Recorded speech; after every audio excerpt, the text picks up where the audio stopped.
Good evening and welcome to the regular monthly meeting of the Kernersville Board of Aldermen. Today is Wednesday, March 25th, and we're glad you can join us this evening. We'll begin by calling this meeting to order. And next we'll have our invocation by Pastor Bradley Bruce of Pine Grove Global Methodist Church, followed by the Pledge of Allegiance. I invite you to join me in prayer in your faith tradition. Almighty God, we come before you at this session of the board with thanks and praise for a beautiful town you have given us, faithful servants to lead us. I especially ask tonight for your continued comfort and peace for Mayor Pro Tem and his family in the loss of Barbara. Grant this team wisdom that is steady and discerning as stewards of the people's trust. Let them not be swayed by noise or emotion or fleeting pressures. Give them clarity of purpose rooted in what is honorable and just. Where there's division, instill a spirit of respect. Where there's uncertainty, provide conviction anchored in truth. Protect our leaders and those that serve in harm's way, making life and death decisions. May their words of this team reflect grace and their leadership reflect deep sense of purpose and accountability, both to the people and to you, God. And now, Lord, be in and through the business at hand. Bless our mayor, the board, and the town of Kernersville. In your most holy name, Jesus, amen. Amen. Thank you, Pastor. Please join me in the Pledge of Allegiance.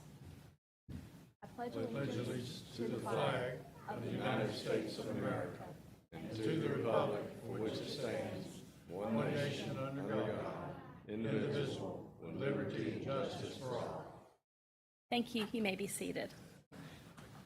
It's an honor and privilege as mayor and representing this board to recognize outstanding individuals, impressive causes, and important occasions. And we have a really great group of people here tonight that we're going to recognize. The police department, telecommunicators. You may or may not know that Kernersville operates a 911 center for police calls here at Town Hall, and these individuals have a great leader in Amy Cluis and a lot of combined years of experience being that comforting voice on the other end of the line of a 911 call that is in the Kernersville jurisdiction. So we respect their role as first responders in emergencies, in the way they aid the police officers, they comfort the public, and they help diffuse emergency situations and de-escalate violence at some point. So they give help to others who are in dire need, who are calling 911, and they help create a safer situation in a community for everyone. It's a lot of love and a lot of exposure to the stresses other people are under, and you give it the grace and the courage to really serve the public. So I'd like to have Amy and the whole team come forward and we'll recognize you.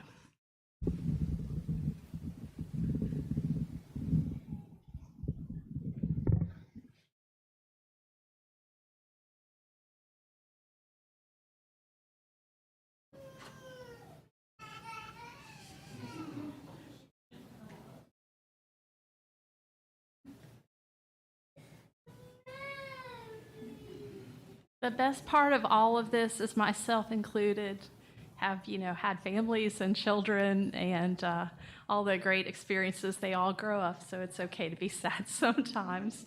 But so emergencies can occur anytime that require emergency services, police, fire, medical, and the prompt response by law enforcement or firefighters, paramedics is critical to the protection of life and property.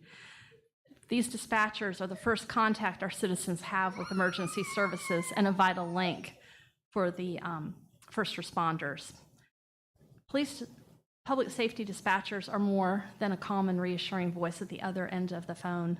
They are actually unseen first responders, knowledgeable, highly trained, and they work closely with these agencies. They have contributed substantially to the apprehension of criminals, suppression of fires, and treatment of patients. And each dispatcher has exhibited compassion, understanding, and professionalism during the performance of their jobs. Public safety dispatchers serve the public in countless ways, without recognition by the beneficiaries of their services. So it's an honor as mayor to proclaim April 12th to 18th National Public Safety Telecommunicator Week in the town of Kernersville in recognition and honor of these men and women whose diligence and professionalism keep our town and our citizens safe. We appreciate you every day and are honored to recognize you for this week in April.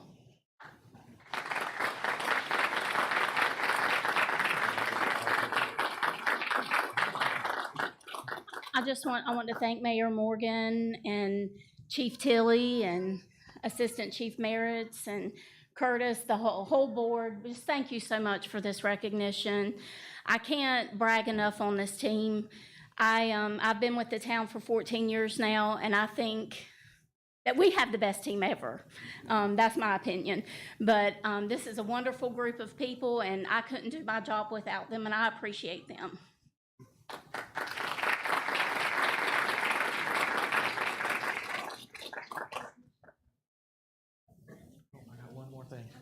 I just wanted to say one more thing. On behalf of the officers, I want to say thank you to all of you, because without you, we can't do our jobs.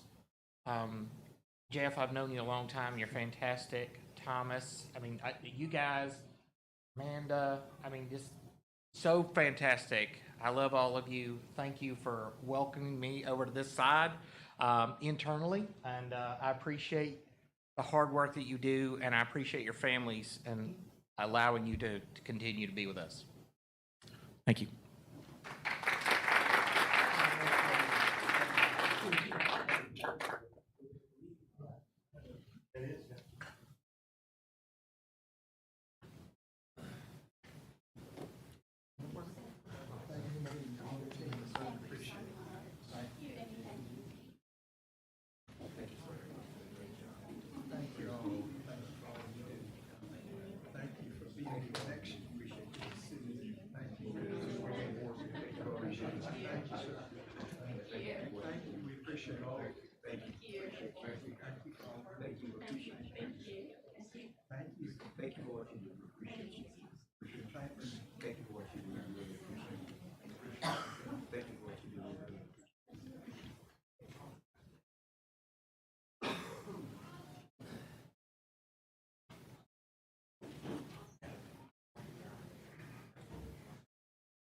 What an amazing team.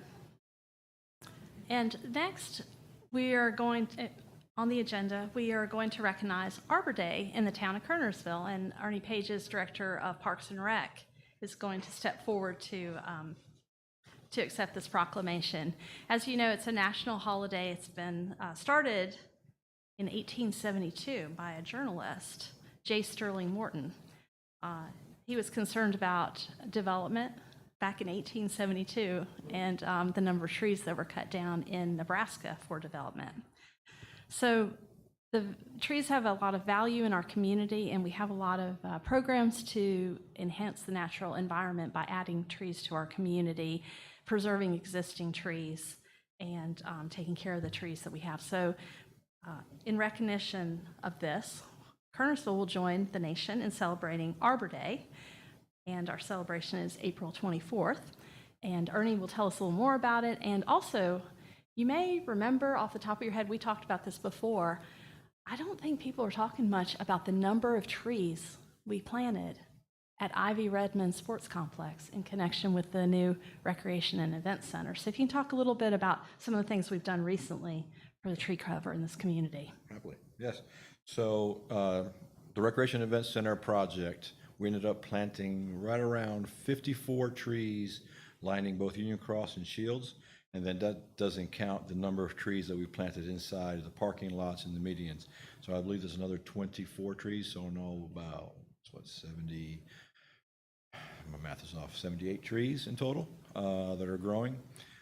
So we've done quite a bit there. We've also done quite a bit in terms of pruning our trees, keeping them being top heavy, falling over in storms in our parks.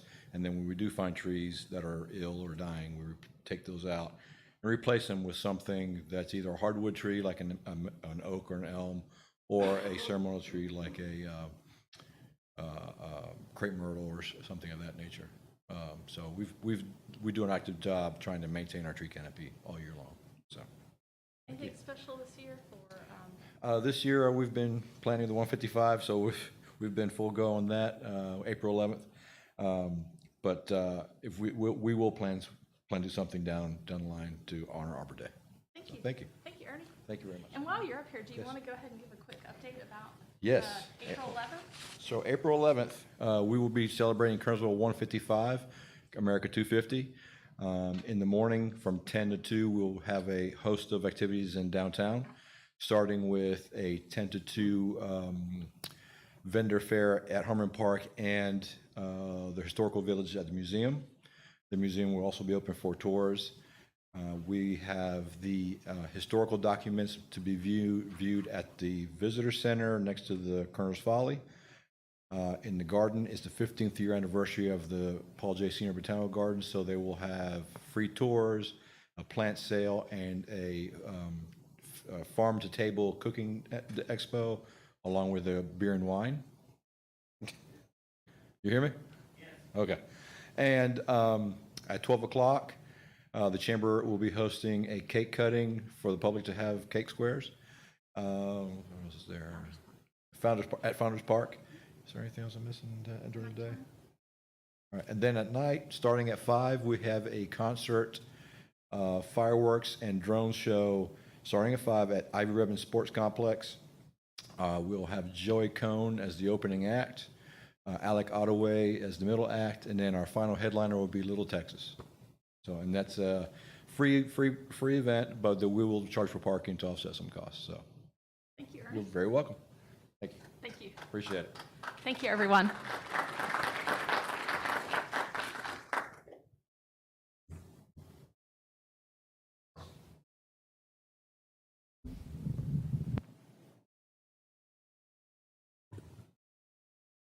So Parks and Recreation does a lot for the town of Kernersville.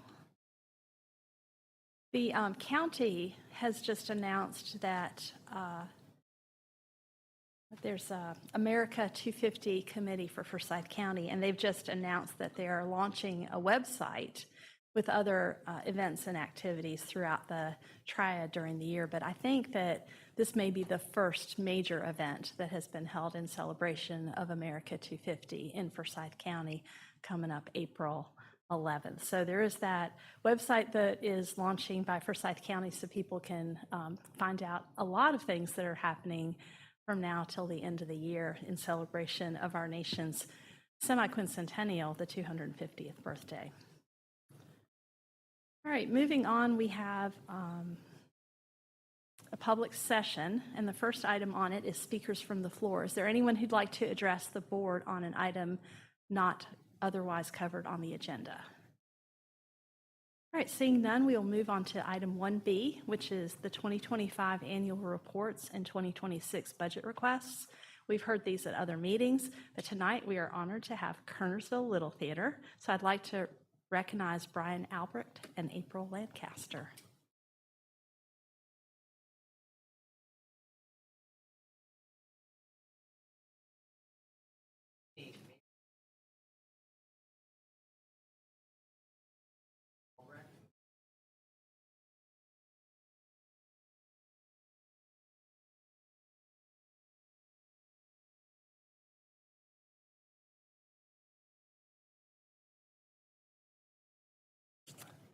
Excuse me, I have a question as to whether your mic is turned on. There's a button. There we go. Thank you. Oh, that sounds better. You can, if you wouldn't mind starting with your introduction. Sure, again. sure. So I'm Brian Albrecht with the Kernersville Little Theater. We are located at 130 East Main Street here in Kernersville, and we are thankful that you're let us come in to speak tonight. So sorry about that. We thank you for the opportunity to speak with you today about something that has quietly but powerfully shaped the cultural fabric of our town for nearly half a century. Kernersville Little Theater. For almost 50 years, yes, we're going to go celebrating our 50 years soon, Kernersville Little Theater has served as far more than a stage. It has been a gathering place, a space where neighbors become collaborators, where stories come to life, and where people of all ages find connection through the arts. In a town like Kernersville, that kind of shared experience is not just valuable, it's essential. KLT has consistently brought high-quality, live entertainment to our community. From classic plays to contemporary productions, we provide accessible, enriching cultural experiences that might otherwise people require to travel outside of the area to larger cities. But the impact goes beyond the audience. Behind the curtain, KLT fosters community involvement, welcoming volunteers, performers, technicians, and supporters from all walks of life. It is a place where people discover talents they didn't know they had, build confidence, and form lasting relationships. Equally important, Kernersville Little Theater offers a vital outlet for artistic expression. In an increasingly fast-paced and digital world, spaces for creativity, collaboration, and community generate outstanding, I lost my slide, sorry about that, and live performance are more important than ever. KLT has been that outlet for decades and continues to inspire the next generation of artists, storytellers, and leaders. This past 2025-26 season is a perfect example of that impact in action. We opened with A Gentleman's Guide to Love and Murder, which was warmly received by the community and generated outstanding feedback, particularly praising the strength of the performances. We then presented The Haunting of Hill House, offering audiences a compelling look at how a house can take on the personality all its own, blending storytelling and atmosphere in a way that resonated deeply with attendees. Our commitment to youth and education was on full display with our Bring a Book to Life production of The Phantom Tollbooth, a beloved children's classic. Half the cast was made up of a talented young performers, and the production was enjoyed by the entire student body and staff population of almost 600 from the Kernersville Elementary School. Perhaps most importantly, though, these students left not only entertained, but inspired, each receiving their own copy of the book that sparked the performance they had just experienced. Most recently was our well-received fundraiser concert featuring the best of Rodgers and Hammerstein at River Landing in Colfax. The talent was outstanding. If you weren't there, I'm sorry you missed it. Goosebumps to think about it even. Next, we will be collaborating with the DAR, and I wanted to kind of piggyback off what Ernie Pages says. We'll be collaborating on April 12th in Harmon Park with some historical speeches given, and we're kind of collaborating with some of the ladies from the DAR and some of our volunteers as well. So we hope that you can come out and attend some of those with us. Looking ahead, our excitement will continue to build for our upcoming production of the multi-Tony Award-winning musical Sweeney Todd, The Demon Barber of Fleet Street. We are already seeing tremendous interest from the local actors eager to audition, challenge themselves, and be part of bringing this demanding and iconic production to life. This is not just about theater. It's about identity. It's about investing in the cultural heartbeat of Kernersville. It's about ensuring that future generations have the same opportunities to create, perform, and belong. We are proud of the role Kernersville Little Theater has played for nearly 50 years, and we are so excited about the role it will continue to play in the decades ahead. Thank you so much for your time and your support and your commitment to our community. Thank you, Brian.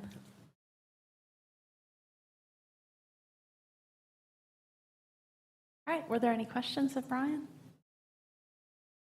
All right, we will move on then to item C, consideration of a resolution setting the new public hearing updated for a voluntary annexation of property located at 1519 NC 66 South, 0 Kernersville Medical Parkway, 0 Beeson Road, and 0 NC 66 South, containing 54.695 plus or minus acres, more or less. And properties are designated as 0 when their address has not yet been established. And I'll recognize Catherine Gardner, our Director of Community Development. Good evening, Madam Mayor and Board of Aldermen. The new date for this to go to Planning Board would be at the April meeting, so it will be on your May agenda pending, or hopefully without further applicant requests for continuation. So there was a request, which is why it's delayed. So May 5th is the new date, please. Okay. Do I have a motion to approve? So moved. Got a motion by Alderman Thompson. Second. Second by Mayor Pro Tem Gorham. All in favor? It's unanimous. All right, item D, discussion and consideration of a resolution authorizing the purchase of real property located at 1004 Beeson Road. And Curtis, the next two agenda items, to the extent they are related, maybe I'll go ahead and introduce them too. Okay. Yeah, now, I think actually the next three items, so I'll go ahead and cover all of them. So E is consideration of an ordinance for a budget amendment, number 9. F is consideration of a resolution declaring a notice of intent to reimburse for the purchase of property. Yes. So this property, as you all are familiar with it, it's not real, there we go. So it is the property that has the purple slashes on it. That property is at the end of Beeson Road. Right there are the baseball fields at Ivy Redmond Sports Complex. The town owns this parcel, this parcel, this parcel, and everything north of that. So we've been working with the property owner of this parcel to purchase that. There are two separate parcels that are 1 acre each. One of them's right there, one of them is right there. We have not worked it out with those property owners yet to purchase those. And the town also actually owns the parcel right here. So basically everything surrounding this parcel is owned by the town. We did work it out with this property owner to purchase this parcel for the price of $200,000. That's a little bit less per acre than what we paid for that parcel. Works out to about $21,300 an acre, and we paid about $25,000 an acre for that. So a little bit less than what we paid for it, the parcel to the north of it, but we think it's a good buy on that parcel. No immediate plans for it. It will just add to the green space out at Ivy Redmond Sports Complex for the time being. You know, there was some concern about, putting on the agenda at the last minute. We didn't find out until yesterday that closing has been set for April the 6th and 7th, somewhere in there. So, I mean, the board is aware of it and has discussed it. And again, it's a parcel just already contiguous to the parcels that we own there at Ivy Redmond. So that is item D. Item E is a budget amendment to go ahead and put the money in the line item to purchase that. If the board does decide to move forward with the purchase, we'll need to do a budget amendment for that. And then item F is intent to reimburse ourselves for that. We may not reimburse ourselves for it, but if we decide to, you have to adopt the intent to reimburse within 60 days. And then you have 3 years, I think, to exercise it. So we go ahead and adopt those just in case at some point in time we decide to go back and reimburse ourselves for it. Okay, all right, do I have a motion as to item D, purchasing the property? Motion to approve. Got a motion by Alderman Thompson, second by Alderman Sarah Sabanis. All in favor? It's unanimous. All right, then item E, consideration of an ordinance for a budget amendment, number 9. I have a question on that one. I noticed that the purchase price is $200,000 and the budget amendment is for $210,000. Just wondering, is that just miscellaneous fees? Closing costs. Yeah, we'll pay the prorated portion of the taxes. They'll pay the deed stamps, then we'll pay our attorney's fees. And then they'll have, because one of the buyers is in Michigan, she'll have some attorney's fees, and we usually cover those. She'll have it just for the review of the documentation. It may not be that much, but we put enough in there to cover it just in case it is. Okay. So if it's not 210, if it's 204, 205, we won't, that money will just remain in the fund balance. Okay, just wanted to make sure. Thank you. Curtis, for the sake of folks who don't know the process, the town, just like you and I do as purchasers of property, we have a title examination performed, and we incur some attorney's fees for that as well. So we're as careful as we would be if we were buying it for ourselves. Yes, and the only thing we haven't done that you might do or may not do on a piece of property is we've not had this one surveyed, primarily because we own everything around it. And it's generally going to be, 9 acres plus or minus a tenth or so. So we've not had it surveyed. We will have a title search done, especially with this one, passing through some airs, through some wheels, things like that, having two different owners, one owner not necessarily knowing what the other owner has done, as far as maybe having borrowed against it or whatever. So we'll have the title search done on that, and they'll have the title search done quicker than what we initially thought. That way, that's what moved up the closing date, was the title company was able to get the title search done. So we will get title insurance on this one. In the past, we have gotten some surveyed, but usually with property, if it's contiguous to ours, we generally don't, and especially when we pretty much know about what it is. So we've not had this one surveyed. That's the only thing that you may or may not do as an individual anyway. And this is not just something that popped up, it's something that we have authorized you in closed session prior to negotiate, and we've talked about price and so forth. So I think it's important that folks understand that you just don't go out, and we just don't go out and look at a piece of property and say, hey, we ought to have that. Yeah, correct. And the way purchasing property usually works, or not usually, the way it always works, is the town is allowed to go into closed session to discuss property purchases or the sale of property. So we do that. We'll go into closed session, which we did with this property. It can be started, I may come and say, hey, I've been approached by someone that wants to sell property, or in this case, if it's property that's contiguous to property we own. I mean, we've had a plan to try to acquire some of the property down at Ivy Redmond. I'll come to the board and say, hey, in this case, we were approached by a property owner, came to the board, talked to you all voted in closed session, but you always, the law allows that, but you always have to finalize the approval in open session, which you did tonight. The board then gives in closed session authority to negotiate up to a certain amount and then bring that back for approval. So you all have discussed it 2 closed sessions probably. The first one, given the authority to go out and try to negotiate the purchase of it. The second one, given authorization of, yes, we're fine with that price, and then still have to bring it back in open session to approve it. And that's usually the way it works on all property purchases. The state statute allows boards to do that so that someone doesn't find out the town is interested in buying a piece of property. In this case, it's not too bad, but if it was a piece of property for a road or something like that, and the town was considering it, if you started in open session discussing it, chance somebody might go out and buy it and then try to jack the price up on you. That's happened. So they allow boards to go into closed session to begin with, so that doesn't happen, and then finalize the purchase, of course, in open session. And I have another question. Go right ahead. This might be more relevant to the item IF, but are we getting a loan to purchase this, or are we paying for it outright?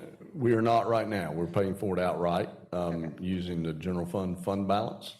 And what we'll do is we'll go back and assess where our fund balance is, and if we need to, we'll reimburse ourselves to keep our fund balance at a certain level. Okay, yeah, because when it says the town intends to finance the cost, blah, blah, blah. And You have to put that in the intent to reimburse, so that if you do go back and finance it, it's in there. Okay, thank you. Okay, do I have a motion to approve the ordinance for budget amendment number 9, or to adopt it? So moved. Got a motion by Alderman Sabanis, Second. second by Mayor Pro Tem Gorham. All in favor? It's unanimous. All right, item F, consideration of a resolution declaring a notice of intent to reimburse. Any further questions? Okay, I've got a motion to approve by Alderman Apple. Second. Second by Alderman Pegram. All in favor? It's unanimous. Okay, add to the park. How many acres will this put us at? Total at Ivy, 130, 150, 170, about 205 or 210 at Ivy. The initial purchase, I think, was 75. Is that correct, Ernie? 78. The initial park, that's everything basically where the baseball fields, soccer fields and all And then we've added everything north of where the baseball fields are, part beside Tredegar, all the way down now to almost Interstate 40. So yeah, we started with 70, and it's about 210, somewhere in there. So, and also, there was a master planning process for the town of Kernersville that had a lot of community participation for our park network, and that was identified as a location that could be really a major draw, and I think that it has succeeded. Because Curtis, could you speak a little bit about how this has become a tourist attraction in the county? Yeah, at one time, and it may still be, it was one of the largest weekly tourist attractions with folks coming in. So in the spring and the fall, in the spring you have baseball, travel baseball, softball, Little League, not Little League, but KSA, what used to be KSA, it's now core. But the baseball tournaments, they draw in, baseball and softball draws in, they're usually a 2 or 3 day tournament, probably 1,000 people each day, depending on the tournament for that. Saturday morning soccer, and now it's kind of expanded out to include, Greensboro, Jamestown, those folks. But they also have some rather large tournaments now during the year at that facility. And it's probably, 2,000 or 3,000 people every weekend. We still have lacrosse out there, some on the upper fields. The fall, you have cross country that starts in late August, and I know this a little bit better than I know some of the rest of it because Ernie and I just did the numbers several months ago. But from the end of August to the 1st of November, just for cross country, it was somewhere like 52,000 people that came out there. About there. So that was just for cross country in that probably a little over 2 months period. And now you have the Recreation and Event Center as part of that sports complex. And it's about every weekend. I know it was last weekend you had the gymnastics meet. Last weekend, we had the girls USA Gymnastics State Championships, and that brought in 3,200 folks. Yeah. The weekend, not week prior to, the weekend prior, 2 weekends prior to that, we had the boys USA State Championship Gymnastics, and that brought in 2,400 individuals. And then we had 2 wrestling events that each brought, the first one was 3,000 individuals, and I think it was 2,400 for the 1A and, 1A and It's 1A. 1A, there's another one. It's a 6A. 1A West Regional. Right, so so regionals, and that brought about 2,400 athletes that weekend. All in all, just this year, with those 4 events, we've brought in an estimated, I want to say, I just did the numbers, $1.2 million economic impact, and what, give and take, 18,000 people from outside Kernersville in, and we still have the rest of the season, which goes to the mid-June. And then we have some sprinkled in throughout the year, some events sprinkled in.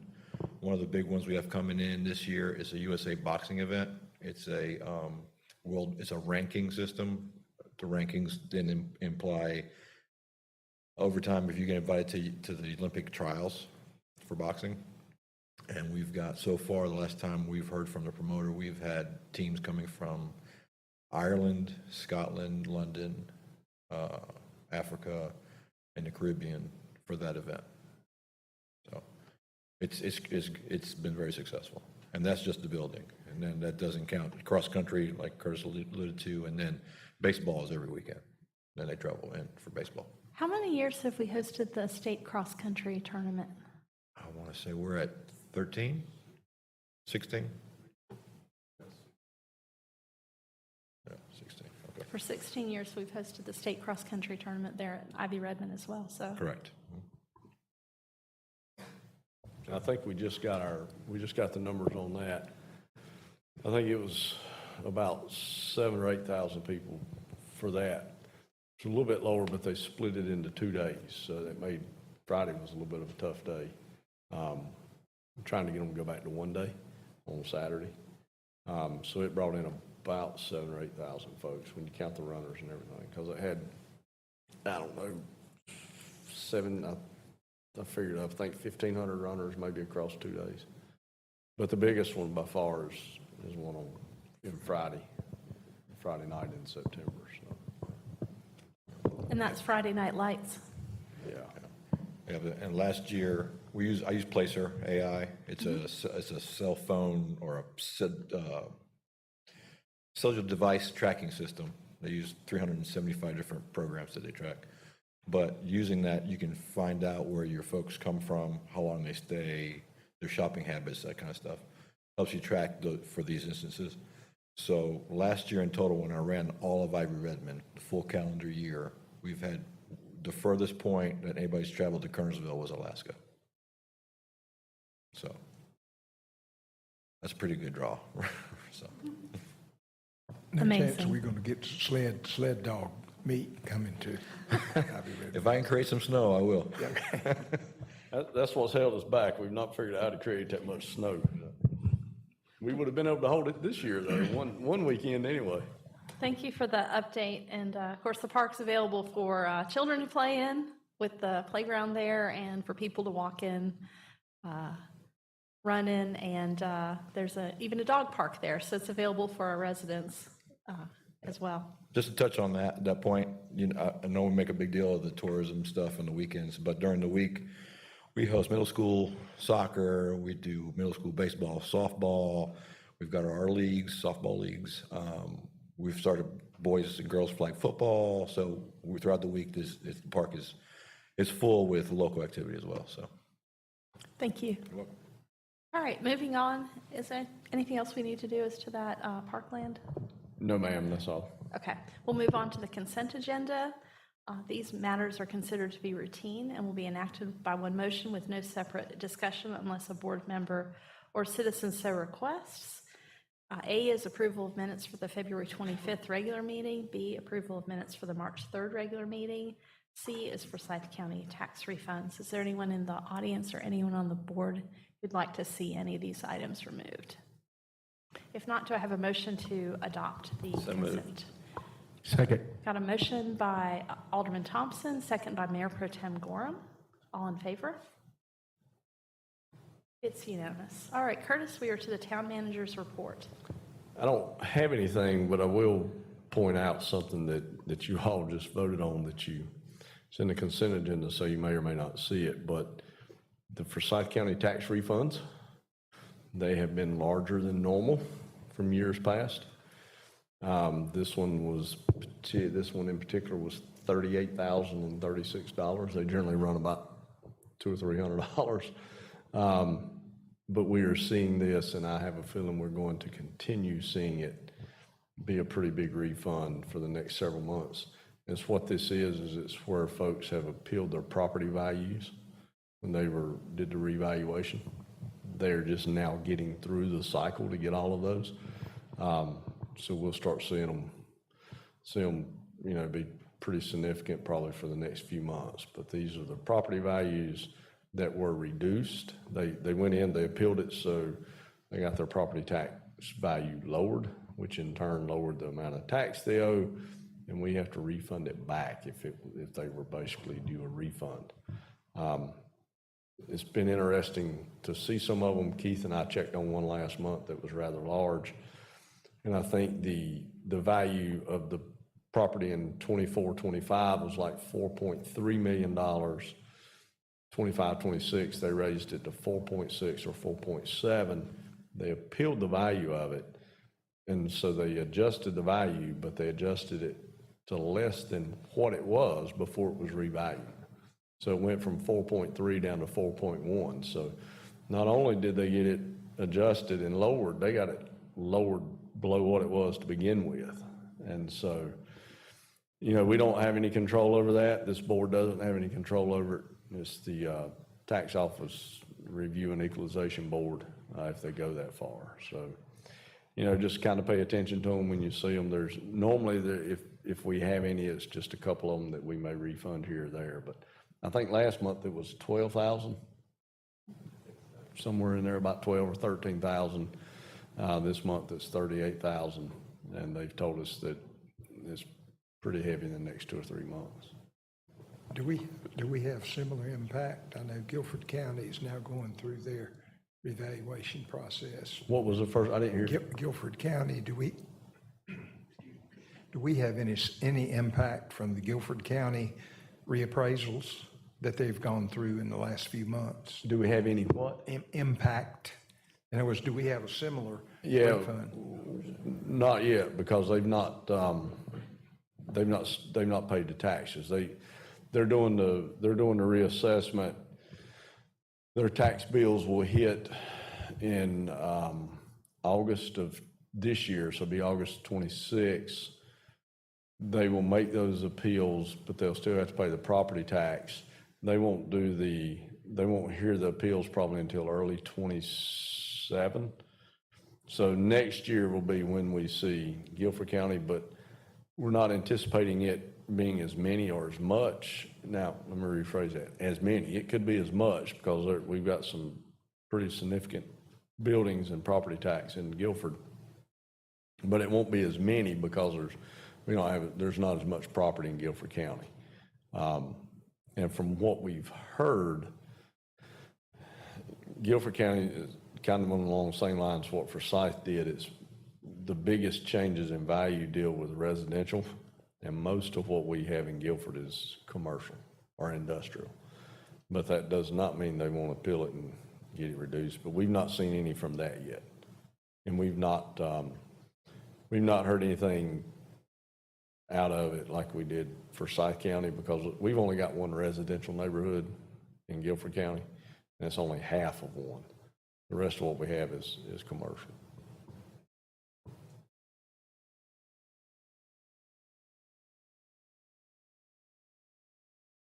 Okay, any other questions of Curtis? Anything else to report?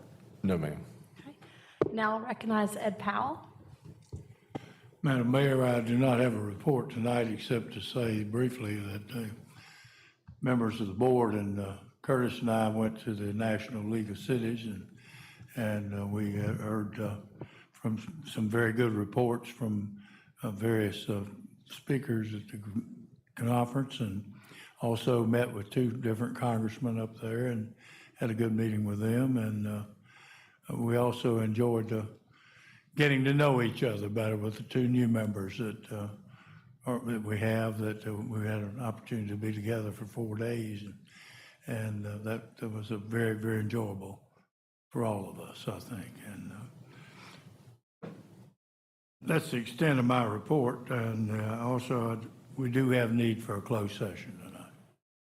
Thank you, Ed. All right, matters to be presented by the mayor, Board of Aldermen. Sarah, do you want to start? Sure. Ernie, wherever you went, this will be for you.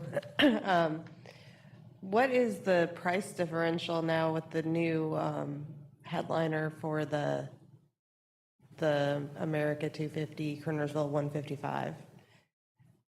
Because I know that previously the other one was a pretty hefty bill.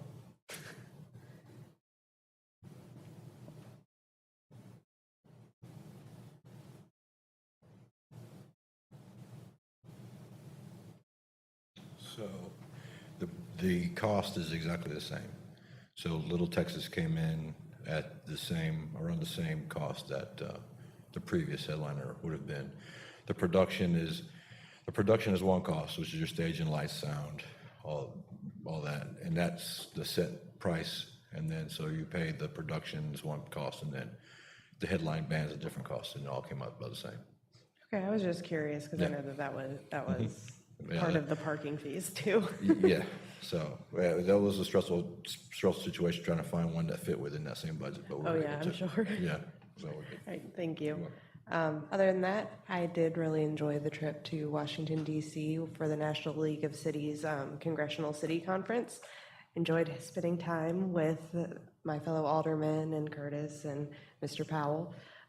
Learned a lot, met a lot of people, and I think that that's really important. It's helped me learn more about how to best serve our citizens. So I'm really looking forward to using some of those learnings.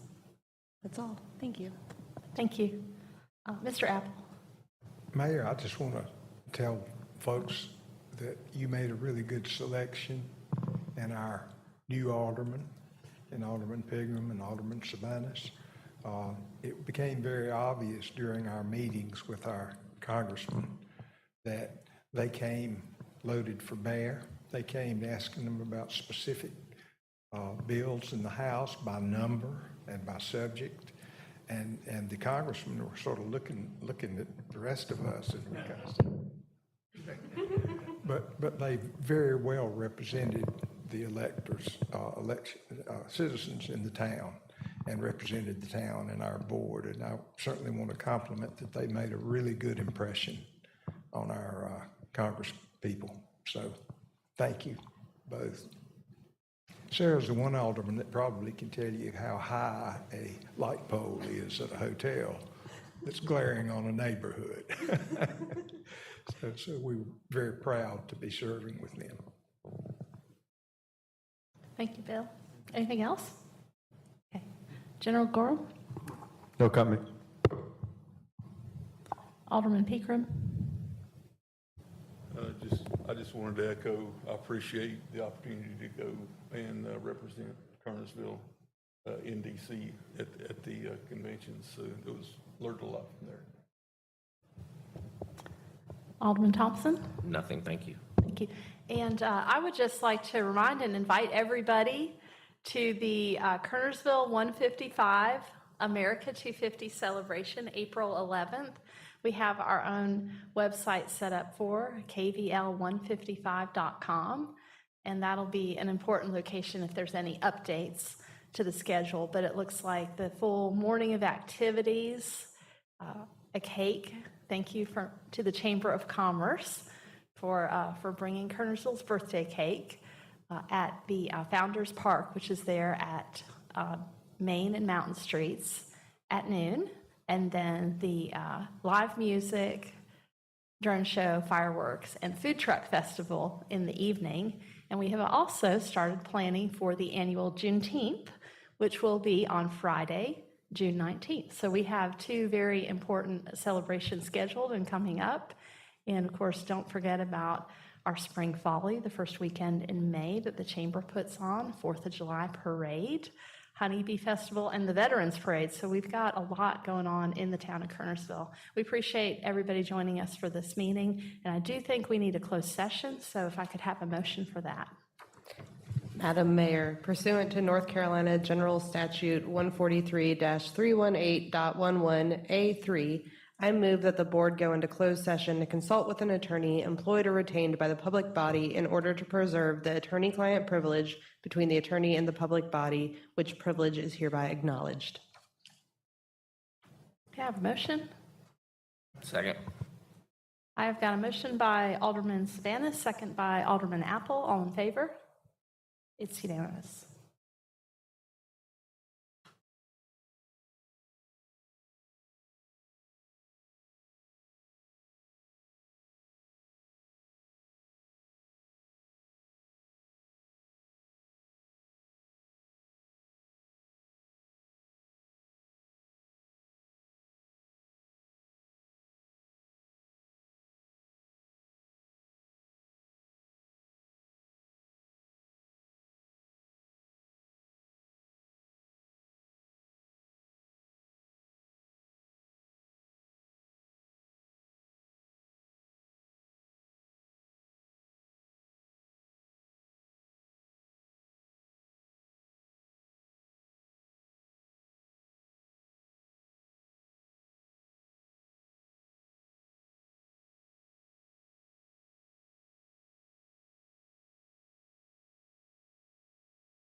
Good evening and welcome back to the regular meeting of the Kernersville. Good evening and welcome back to the regular meeting of the Kernersville Board of Aldermen. I do want to remember all the board members, if you have not completed the fire department survey for their long-range plan, if you could go ahead and do that and send it in. Chief Alderman wanted to compile the results. I think, Keith, did you send out a link or did Chief send it out about a week ago? Chief sent it about a week ago, but if you can't find it, let Chief or Keith know or me know, and we can get it for you.